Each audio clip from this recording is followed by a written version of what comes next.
I'd like to start by asking all of the graduates if you could please stand. And don't look at me. Let's turn around and look at everybody else in this room, graduates. You're going to stand for just a few minutes.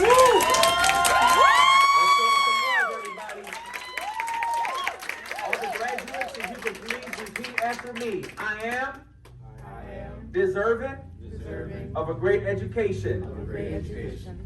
My ancestors sacrificed for me to reap the fruit of their labor. I understand that if I better myself, that if I better my education, my family and community will also benefit, because I have a role to serve them. My attitude towards success impacts not just me, but all those around me, now and all those after me. You see, graduates, stay standing just for a little bit. I heard so many things growing up. I remember your age, being a teenager. Growing up, for me, stereotypes and statistics was something that was placed on me, for me to be placed in that box. But we have to remind ourselves and say that I am somebody. In this room, in front of me, I see teachers, artists, business owners, and tomorrow's future. But let's give a moment of silence to those that are not here with us, to those incarcerated that have passed away, those on drugs and homeless or lost in the cycle of violence, to those without a family to call their own, lost in a foster home and removed from their roots. Let us move to our future by recognizing our past, some for the bad and some for the good.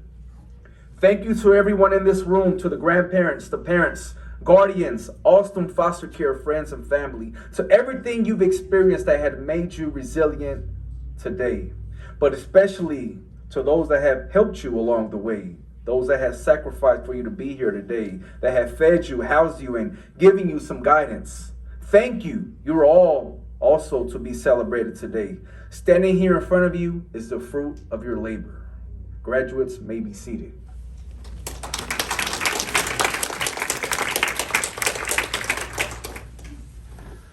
Most of us get stuck in the moment and identify with what life throws at us. We blame, we get outraged, we retaliate, and we identify with the problem completely.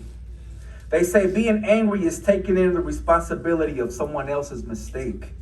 Instead, I want to invite you to look at life challenges this way.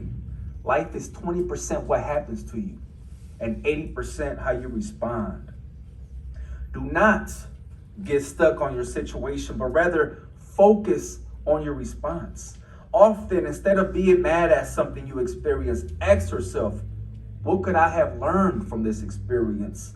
How can I improve and not repeat it twice? Next time you're in that situation, you'll respond differently and with a stronger mindset. Even further, how can I prevent others from my mistakes?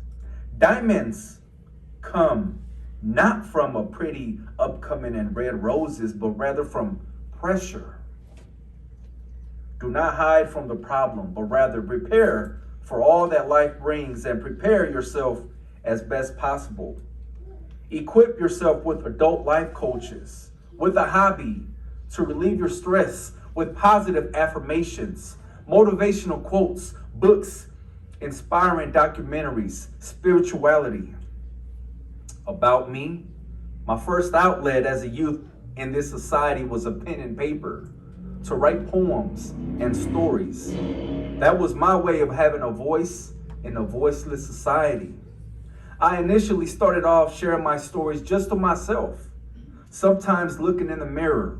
Then I started doing small performances at community centers and local events. And I eventually signed to a speaking company where I travel all over the country sharing my life story.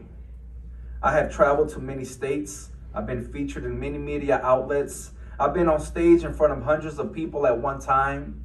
Instead of being stuck or mad at my experience of growing up, you see, I am a child to immigrant parents with a 5th grade education.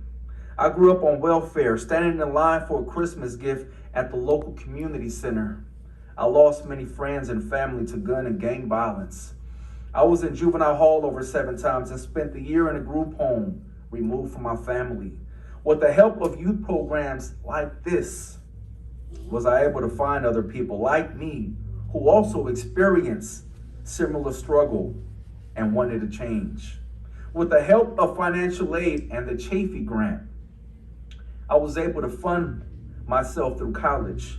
From a one-school dropout in the 5th grade, I was able to obtain a bachelor degree from UC Berkeley.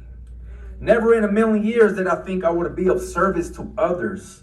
I was once a juvenile on probation, and I grew up in a community that did not trust government or professional adults.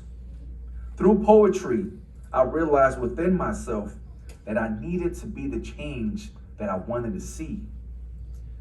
Before I leave, I want us to experiment with 2 critical thinking questions. Number 1, I want you all to think of what is your why. When it gets rough, when it's raining, when it's not sunny outside, when things are not going your way, your why will help motivate you. And I like to think of my why in terms of this. Let's think of 3 people: a child, an adult, an elder. And if you decide to not handle business, to not get up, to not go the right way, these 3 people will be impacted. Number 2, imagine yourself 5 years from now, healthier, wealthier, happier. What are some of the obstacles that you had to overcome? To all the graduates, one last time, please stand. We're going to end it with a unity clap. You see, all changes start off small. All changes start off slow. It's like a baby. You crawl and then you walk.